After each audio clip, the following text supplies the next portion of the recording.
India का budget announce हो चुका है और इस बार ये रिकॉर्ड ब्रेकिंग है।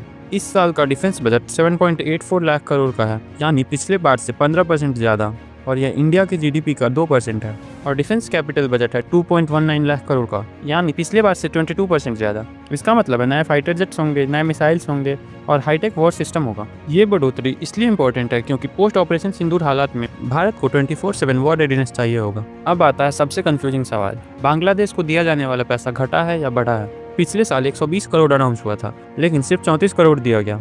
इस बार बजट में 60 करोड़ अनाउंस हुआ है, लेकिन कोई कह रहा है 50% घटा है और कोई कह रहा है 74% बढ़ा है। लेकिन सच्चाई ये है, अब फंड अनाउंसमेंट पर नहीं, प्रोजेक्ट परफॉर्मेंस पर मिलेगा। अब सवाल है कि भूटान, नेपाल, श्रीलंका का सपोर्ट क्यों बढ़ा?